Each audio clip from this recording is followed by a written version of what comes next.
जरूरी है, मतदान जरूरी है, हाँ वोट जरूरी है, मतदान जरूरी है। वोट करेंगे लोकतंत्र का मान जरूरी है, हाँ वोट जरूरी है, मतदान जरूरी है, हर वोट जरूरी है, मतदान जरूरी है। अब हुए 18 के, वोट करें विचार के, हमको मिला है अवसर तो हम लेंगे लाभ अधिकार के। उज्जवल कल के लिए पूरी तैयारी है। एक वोट जरूरी है, वोट देना जरूरी है। प्रत्येक वोट जरूरी है, वोट करने जरूरी है। अधिकारों को पाना है, अपनी पहचान बनानी है, वोट से अपनी मनचाही खुद की सरकार बनानी है। नारी शक्ति सक्षम विकास की धूरी है। वोट जरूरी है, वोट का दान जरूरी है। हर वोट जरूरी से, वोट देना जरूरी से। जब आता अवसर चुनने का, भला कहाँ छुप जाते हो। मत अधिकार के इस अवसर को क्यों तुम व्यर्थ गंवाते हो। योग्य प्रत्याशी चुनने को प्रतिभाग जरूरी है।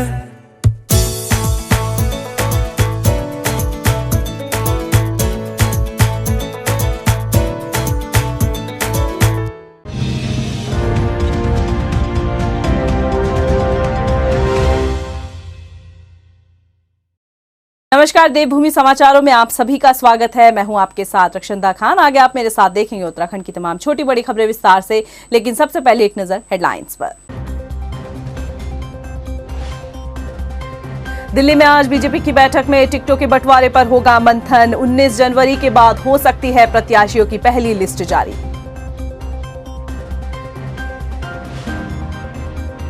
कोरोना के बढ़ते मामलों को देखते हुए चुनाव आयोग का बड़ा फैसला। चुनावी राज्यों में 22 जनवरी तक रैलियों पर रोक, 300 लोगों के साथ इंडोर बैठक की अनुमति। धर्म संसद मामले में वसीम रिजवी के साथ स्वामी यति नरसिंहानंद गिरी गिरफ्तार। हरिद्वार में 2 दिन से अनशन पर बैठे थे संत। जितेंद्र त्यागी की रिहाई की कर रहे थे मांग। हरिद्वार में स्पेशल टास्क फोर्स की बड़ी छापेमारी। 4 करोड़ 50 लाख की पुरानी करेंसी के नोट बरामद। पुलिस की गिरफ्त में 7 आरोपी। हेडलाइंस के बाद बुलेटिन में खबरें विस्तार से, और बात सबसे पहले चुनाव की ही करते हैं। भाजपा चुनाव संचालन समिति की बैठक में विधानसभा चुनाव के लिए 46 उम्मीदवारों के नाम पर सहमति बन गई है, जबकि 24 सीटों पर अभी तक स्थिति साफ नहीं है।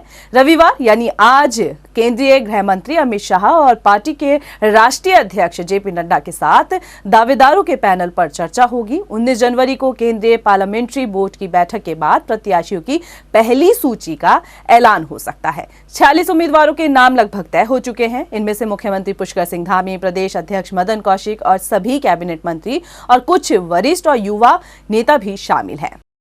तमाम जानकारी देने के लिए आपका बहुत बहुत शुक्रिया, और आगे जरूर आपसे चुनाव के मद्देनजर अपडेट लेंगे। फिलहाल खबरों में बढ़ते आगे। अगली खबर की बात करते हैं। देश में कोरोना के बढ़ते मामलों को देखते हुए चुनाव आयोग ने चुनावी राज्यों में रैली और रोड शो पर 22 जनवरी तक पाबंदी बढ़ा दी है। चुनाव की तारीखों का ऐलान करने के दौरान आयोग ने 15 जनवरी तक रैलियों और रोड शो पर रोक लगाई थी। हालांकि चुनाव आयोग ने राजनीतिक दलों को कुछ राहत जरूर दी है। राजनीतिक दल इंडोर बैठकें कर सकते हैं, इसमें 300 लोग शामिल हो सकते हैं। हरिद्वार में धर्म संसद हेट स्पीच मामले में पुलिस ने एक और गिरफ्तारी की है। वसीम रिजवी उर्फ जितेंद्र नारायण त्यागी के बाद महामंडलेश्वर स्वामी यति नरसिंहानंद गिरी को गिरफ्तार कर लिया गया है। स्वामी यति नरसिंहानंद गिरी की गिरफ्तारी इसलिए की गई है क्योंकि उन पर महिलाओं पर अभद्र टिप्पणी करने का आरोप लगा था। पिछले 2 दिन पहले जितेंद्र त्यागी की गिरफ्तारी के विरोध में हरिद्वार में सर्वानंद घाट पर अनशन पर भी ये बैठे दिखाई दिए थे। अभी पुलिस ने कर लिया है, और पुलिस ने बहुत निंदनीय काम किया है कि एक ऐसे अपराध में ले आया है जिससे उनका कोई संबंध नहीं है। ये मजाक है, संतों के साथ अत्याचार और नाचार है। इस तरह का कृत्य उनको नहीं करना चाहिए था। सभी आ रहे हैं, अखाड़ों के लोग आ रहे हैं। वो अखाड़ा परिषद तो किसी काम में नहीं आती है। हमारा आह्वान है कि उनको आना चाहिए, उनको संतों का करना चाहिए। यति नरसिंहानंद जी पूरे हिंदू सभ्यता के लिए लड़ रहे हैं, संस्कृति के लिए लड़ रहे हैं, अपने लिए नहीं लड़ रहे हैं, और उन्होंने एक पूरा टीम खड़ी की है। हम सब उनके साथ हैं। स्पेशल टास्क फोर्स की टीम ने हरिद्वार में छापेमारी की और इस छापेमारी के दौरान पुलिस को बड़ी कामयाबी हासिल हुई। पुलिस ने 4 करोड़ 50 लाख की पुरानी करेंसी के नोट बरामद किए। साथ ही पुलिस ने 7 लोगों को बताया जा रहा है कि पुलिस ने हिरासत में लिया है, जिनसे एसटीएफ की टीम पूछताछ कर रही है। शुरुआती पड़ताल में सामने आया है कि ये गैंग आरबीआई के किसी बड़े अधिकारी के साथ संपर्क में है, जिसकी मदद से पुरानी करेंसी बदलने का नेटवर्क संचालित किया जा रहा था। इसी पर ज्यादा जानकारी के लिए फोन लाइन पर देहरादून से हमारे संवाददाता हिमांशु चौहान मेरे साथ जुड़ चुके हैं। बताना चाहूंगा कि एसटीएफ को लगातार सूचना मिल रही थी कि नई करेंसी के बदले नई करेंसी बदली जा रही है, जिसको लेकर लगातार प्रयास कर रही थी। वहीं कल रात सूचना मिली कि हरिद्वार की किसी कॉलोनी में इतने नोट बरामद किए जा सकते हैं, जिसको लेकर हरिद्वार पुलिस के साथ एसटीएफ ने हरिद्वार की एक कॉलोनी में छापा मारा था, जहां पर मौके पर 4.5 करोड़ रुपए जो पुरानी करेंसी 500 के और 1000 के नोट बरामद किए गए हैं। वहीं 7 लोगों को भी गिरफ्तार किया गया है। जी हिमांशु, जैसा आप बता रहे हैं कि जो टीम है उसने 7 लोगों को गिरफ्तार किया है, तो मेरा अगला सवाल आपसे ये होगा कि इन 7 लोगों से क्या पूछताछ की जा रही है? क्या कुछ अभी तक खुल के सामने आया है? जरूर इसमें बताना चाहूंगा कि इसमें इनसे पूछताछ की गई है। रात में ही एसटीएफ ने पूछताछ की तो पता चला कि जो ये नोट है ये किसी दिल्ली के कारोबारी के हैं, जो कि पुरानी करेंसी को नई करेंसी में बदलने की फिराक में थे। और साथ में ये भी जानकारी सूत्रों से पता चल रहा है कि जो ये गैंग है इनका किसी के आरबीआई के किसी कर्मचारी के साथ संपर्क में जुड़ा हुआ था। और ये जो गैंग हर जैसे कि 5 करोड़ के बदले 1 करोड़ रुपए इनकी कमीशन हुआ करती थी। जी हिमांशु, जैसा आप बता रहे हैं कि गैंग जुड़ा हुआ था, तो इसके तार हम ये लगा सकते हैं अंदाजा कि काफी ज्यादा बड़े हो सकते हैं, कि और भी चीजें शायद हमें खुलकर सामने देखने को मिलेगी? इसमें लगातार एसटीएफ जांच कर रही है। जो आरोपी गिरफ्तार हुए हैं रात को, उनसे भी अभी लगातार पूछताछ जारी है। और जिससे भी पूछताछ से पता चलेगा कि और कितने लोग इसमें जुड़े हुए हैं। और आरबीआई के जो बताया जा रहा है कि जो एक अधिकारी इसमें जुड़ा हुआ है, जो पुरानी करेंसी को नई करेंसी में बदलने की लगातार बदलने के एवज में कमीशन लेते हैं। तो इन तारों को सबको जोड़कर देखा जाएगा कि कौन और लोग इसमें जुड़े हुए हैं। इसमें दिल्ली के भी बताया जा सकता है, बेंगलोर के भी है, कई लोग इसमें जुड़े होने की आशंका बताई जा रही है। और लेकिन इसमें सबसे पहले ये कि एसटीएफ इसमें इस पूरे मामले की जांच कर रही है, आरोपियों से पूछताछ कर रही है, जब इस बारे में जानकारी मिल पाएगी। जी हिमांशु, मेरा आखिरी सवाल आपसे ये होगा कि इसका नेटवर्क बहुत बड़ा हो सकता है, जिस तरीके की आरबीआई की भी आप बता रहे हैं कि आरबीआई के कर्मचारी इसमें शामिल हैं, और इसके साथ ही क्या आगे भी इस तरीके की कार्रवाई की जाएगी? जरूरी इसमें पूछताछ लगातार जारी है। और इसमें जानकारी मिली कि हमने एसटीएफ के अधिकारियों से जानकारी ली, तो इसमें पता चला कि इसमें दिल्ली के भी कई लोग जुड़े हुए हैं। और दिल्ली में कई कारोबारी है जो पुरानी करेंसी जिनके पास काफी तादाद में अभी तक रखी हुई है, जो नई करेंसी में बदलने की कोशिश कर रहे हैं। और इसमें बेंगलोर और दिल्ली के मुंबई कई व्यापारी है, गैंग है, जो कि इसमें जुड़े हुए की आशंका जताई जा रही है। पर लेकिन इसमें सबसे बड़ी बात यही रहेगी कि इसमें जो जांच की जाएगी, जो 7 आरोपी गिरफ्तार हुए हैं इनसे पूछताछ की जाएगी, और इन्हीं के द्वारा ही पता चल पाएगा कि और कितना बड़ा गैंग हो सकता है। खटीमा विधानसभा सीट से चुनाव लड़ने पर सीएम पुष्कर सिंह धामी ने स्थिति साफ कर दी है। सीएम ने अपने चुनाव लड़ने के सवाल पर फुल स्टॉप लगाते हुए कहा कि वो खटीमा विधानसभा से ही चुनाव लड़ेंगे, क्योंकि ये उनकी कर्म और जन्मभूमि है और यहाँ की जनता से उन्हें भरपूर प्यार मिला है। इसमें कोई संदेह नहीं है। मैं चूंकि मेरी जन्मभूमि, मेरी कर्मभूमि और वहाँ की जनता ने मुझे लगातार सेवा का अवसर प्रदान किया है, इसमें कोई संदेह नहीं है। बाकी पार्टी का आदेश अंतिम है। टिकट को लेकर मंथन चल रहा है, तो वहीं अगर टिकट ना मिले तो कई नेता जो हैं वो पार्टी छोड़ने के लिए भी तैयार बैठे हैं। जिसमें से अगर कांग्रेस की बात की जाए तो कांग्रेस की पूर्व विधायक सरिता आर्या इसमें शामिल है, जो भाजपा में शामिल हो सकती है। सरिता आर्या का कहना है कि कांग्रेस में टिकट की मांग कर रही है। अगर कांग्रेस ने उन्हें टिकट नहीं दिया तो वो बीजेपी में शामिल हो सकती है।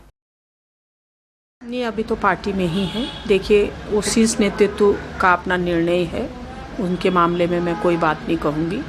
लेकिन टिकट वितरण जब तक ऐसी होंगे तो तब तक आना जाना दोनों पार्टियों का लगा रहेगा, चाहे कांग्रेस हो चाहे भाजपा हो। बीजेपी और कांग्रेस दोनों ही राष्ट्रीय दलों को छोड़कर सभी सियासी दलों ने अपने प्रत्याशियों का ऐलान कर दिया है। अगर बात इन दो पार्टियों की जाए तो दोनों ही सियासी दल जो हैं वो बड़े स्तर पर हैं। अब बात प्रत्याशियों के ऐलान की करें तो अब तक दोनों में से किसी पार्टी ने ऐलान नहीं किया है। दोनों ही पार्टी काफी गहन मंथन में लगी है। जाहिर है कि दोनों पार्टियों में उम्मीदवारों की घोषणा के बाद टिकट से वंचित नेताओं के दल बदल की संभावना हो सकती है और इसे नकारा नहीं जा सकता। 2022 की बिसात में आज हम इसी पर आधारित अपनी ये रिपोर्ट आपको दिखाते हैं। बीजेपी कांग्रेस दोनों ही राष्ट्रीय दल अपने प्रत्याशियों के चयन को लेकर काफी गहन मंथन कर रहे हैं, तो टिकट मिलने की उम्मीद में बैठे प्रत्याशियों को भी इंतजार है कि कब हाईकमान से हरी झंडी मिले और कब उनकी बेचैनियां कम हो। अगले कुछ दिनों में उम्मीदवारों की घोषणा के बाद बीजेपी और कांग्रेस में टिकट न मिलने वाले नेताओं का दल बदल की संभावनाओं को भी नकारा नहीं जा सकता। इसीलिए दोनों ही दल इस स्थिति से निपटने के लिए रणनीति तैयार करने में जुटे हैं। चुनाव नतीजों के बाद सरकार बनने की स्थिति में ऐसे नेताओं को सत्ता में हिस्सेदारी का भरोसा दिया जा रहा है। दल बदल के मोर्चे पर बीजेपी के लिए चुनौती बड़ी मानी जा रही है। इसका कारण ये भी है कि पिछली बार बीजेपी ने 70 में से 57 सीटों पर जीत हासिल की थी। पार्टी अपने विधायकों के कार्यकाल का आंकलन लगातार करती आ रही है। कई महीनों के दौरान कई स्तर के सर्वे कराए गए। इन सर्वे में कसौटी पर खरा न उतरने पर पार्टी सिटिंग विधायकों के टिकट काट सकती है। वहीं कांग्रेस की बात की जाए तो उसके पास खोने के लिए कुछ ज्यादा नहीं है। कांग्रेस के सभी विधायकों के टिकट लगभग तय हो चुके हैं। बावजूद इसके पार्टी के अलग अलग धड़ों से जुड़े नेता प्रत्याशी न बनाए जाने की हालत में दल बदल करें तो कोई नई बात नहीं होगी। राजनीति में दल बदल आम बात है। चुनावी माहौल में फायदा देखने वाले नेता पाला बदलने के लिए मौका परस्त होते हैं। जहां फायदा दिखता है उसके पाले में खिसक जाते हैं और फिर चुनाव आता है और फिर दल बदल का दौर शुरू हो जाता है। इसलिए राजनीति में कब क्या हो जाए किसी को मालूम नहीं होता। टाइम टीवी के लिए देहरादून से ब्यूरो रिपोर्ट। उत्तराखंड विधानसभा चुनाव के लिहाज से तैयारी जोरों शोरों से चल रही है और अब इंतजार केवल प्रत्याशियों के ऐलान का रह गया है। इस बार चुनाव में प्रचार प्रसार वर्चुअल मोड पर होना है, लिहाजा इस बार हर राजनीतिक दल को ज्यादा से ज्यादा कार्यकर्ता जुटाने की चुनौती का सामना भी करना पड़ रहा है, जो राजनीतिक पार्टियों के लिए आसान नहीं होगा। एक रिपोर्ट। विधानसभा चुनाव में प्रचार प्रसार वर्चुअल मोड पर होना है और डोर टू डोर कैंपेन में हर पार्टी के केवल 5 कार्यकर्ता शामिल हो पाएंगे। भाजपा का दावा है कि पार्टी कार्यकर्ताओं के दम पर ही बहुत मजबूत हालत में खड़ी है और कार्यकर्ता आधारित पार्टी होने के नाते उनका अपना कैडर है। भाजपा के प्रदेश महामंत्री सुरेश भट्ट के मुताबिक बीजेपी बूथ मैनेजमेंट के आधार पर 2022 के विधानसभा चुनाव में अपना परचम लहराएगी। पूर्ण विश्वास के साथ कह सकता हूं कि हम कार्यकर्ता की बदौलत भारतीय जनता पार्टी अपनी बूथ मैनेजमेंट के आधार पर हम इस चुनाव में फिर से कमल खिलाएंगे, भाजपा की सरकार बनेगी। वहीं कांग्रेस का दावा है कि हर चुनाव में डोर टू डोर कैंपेन में कांग्रेस भाजपा से कहीं आगे रही है। कांग्रेस का दावा है कि जनता कांग्रेस की कार्यकर्ता बनने को तैयार है। ये बात सही है कि कांग्रेस के कार्यकर्ताओं की थोड़े वक्त पहले सोशल मीडिया में सक्रियता कम रही, मगर वर्चुअल मोड में चुनाव की घोषणा के बाद कांग्रेस कार्यकर्ताओं की फौज एक्टिव हो गई है। कांग्रेस बहुत बड़ा संगठन है, हमारे पास कार्यकर्ताओं की एक बहुत बड़ी फौज है और अभी हमने बूथ कमेटियों का गठन किया है। बूथ वाइज हमारे सब कुछ तैयारियां हो चुकी हैं और 5-5 आदमी अगर वर्चुअली, पहले भी लोग जो है डोर टू डोर कैंपेन किया करते थे और कांग्रेस हमेशा डोर टू डोर में आगे रही है। भाजपा अपना बूथ मैनेजमेंट पहले से ही मजबूत करती आ रही है। बीजेपी ने इससे पहले बूथ को लेकर कई अभियान भी चलाए हैं, जिसमें बूथ जीता चुनाव जीता अभियान प्रमुख रूप से शामिल रहा। अब देखना यही है कि क्या कार्यकर्ताओं के दम पर बीजेपी उत्तराखंड में अपना परचम दोबारा लहरा पाती है या फिर खुद को कार्यकर्ताओं की फौज कहने वाली कांग्रेस 2022 के चुनाव में भाजपा को पटखनी देती है। टाइम टीवी के लिए हल्द्वानी से योगेश शर्मा की रिपोर्ट। हल्द्वानी के एमबीपीजी कॉलेज स्थित कंट्रोल रूम में सभी सेक्टर मजिस्ट्रेट और जोनल मजिस्ट्रेट को चुनाव के लिए ट्रेनिंग दी गई। सभी अधिकारियों की मतदान के दौरान और मतदान के बाद क्या क्या जिम्मेदारी रहेगी, इसकी जानकारी दी गई। जिला निर्वाचन अधिकारी के मुताबिक 20 जनवरी के बाद सभी पोलिंग अफसरों को भी प्रशिक्षण दिया जाएगा। मतदान से पहले और मतदान के दौरान और मतदान के बाद सेक्टर और जोनल मजिस्ट्रेट को क्या क्या जिम्मेदारियां निभानी है, उसके लिए हम लोगों ने विस्तृत रूप से उनको ट्रेनिंग दी है। और ये प्रथम इनकी ट्रेनिंग थी और 20, 21, 22 से हमारे जितने भी पोलिंग ऑफिसर्स हैं उनकी भी ट्रेनिंग होगी। कोविड वैक्सीनेशन डोज लगवाने के लिए अगर आपको भी कई तरह के फोन कॉल्स आ रहे हैं तो आपको भी जरा सावधान होने की जरूरत है। जी हां, वैक्सीनेशन के लिए रजिस्ट्रेशन कराने के नाम पर साइबर ठगी का आप अंजाम भुगत सकते हैं। देहरादून में पुलिस के सामने 3 अब तक ऐसे मामले आ चुके हैं जिसमें आपको बता दें कि इन तीनों ही शख्स की अपनी सूझबूझ के चलते ये साइबर ठगी का शिकार होने से बच गए हैं। क्योंकि कई बार क्या होता है कि आदमी OTP पूछने के नाम पर या इस तरीके से वो बूस्टर डोज लगने के लिए फ़ोन करते हैं और बूस्टर डोज लगाने के एवज में OTPs जो आते हैं उन OTPs को पूछते हैं और वो अकाउंट से लिंक होते हुए पैसा निकालने की कुछ घटनाएं प्रकाश में आई थी, जिसके लिए हमारे द्वारा अवेयरनेस चलाया गया और हमारे जितने भी सोशल मीडिया के नेट्स हैं उन सबको इसके बारे में प्रचार प्रसार अपने तहत किया, तो उससे कुछ केसेस ऐसे आए जिसमें कि बचाव हो सका। देश में पावर ऐप के जरिए हुई सबसे बड़ी 500 करोड़ रुपए की ऑनलाइन ठगी में जेल में बंद 7 आरोपियों को उत्तराखंड STF देहरादून लाने के लिए तैयारी कर रही है और इनसे पूछताछ की जाएगी। इसके साथ ही न्यायालय को आरोपियों की रिमांड लेने के बाद बी वारंट के लिए प्रार्थना पत्र भी दाखिल किया गया है। बताया जा रहा है कि इस ठगी के तार सीधे चीन से जुड़े हुए हैं। आरोपियों ने 2020 में कोरोना संकट के दौरान पावर बैंक ऐप के जरिए धनराशि को 15 दिन में 2 गुना करने का लालच दिया था।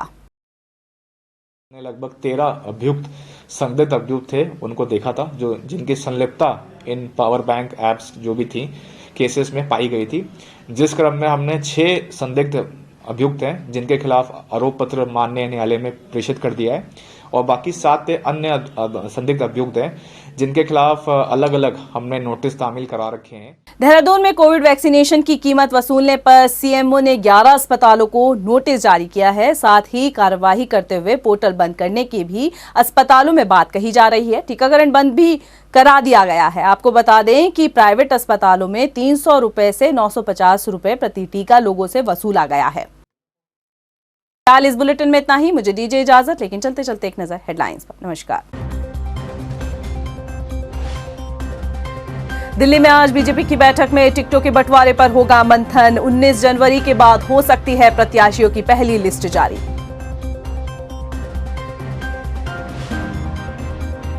कोरोना के बढ़ते मामलों को देखते हुए चुनाव आयोग का बड़ा फैसला। चुनावी राज्यों में 22 जनवरी तक रैलियों पर रोक। 300 लोगों के साथ इंडोर बैठक की अनुमति। धर्म संसद मामले में वसीम रिजवी के साथ स्वामी यति नरसिंहानंद गिरी गिरफ्तार। हरिद्वार में 2 दिन से अनशन पर बैठे थे संत। जितेंद्र त्यागी की रिहाई की कर रहे थे मांग। हरिद्वार में स्पेशल टास्क फोर्स की बड़ी छापेमारी। 4 करोड़ 50 लाख की पुरानी करेंसी के नोट बरामद। पुलिस की गिरफ्त में 7 आरोपी।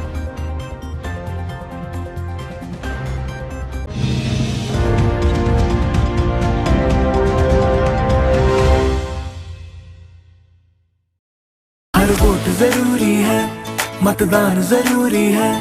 हाँ वोट जरूरी है, मतदान जरूरी है।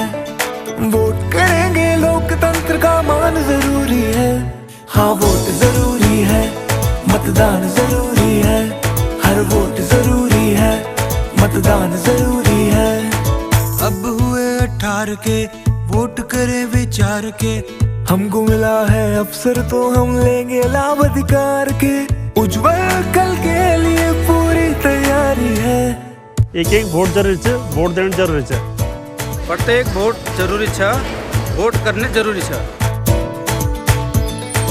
अधिकारों को पाना है, अपनी पहचान बनानी है। वोट से अपनी मनचाही खुद की सरकार बनानी है।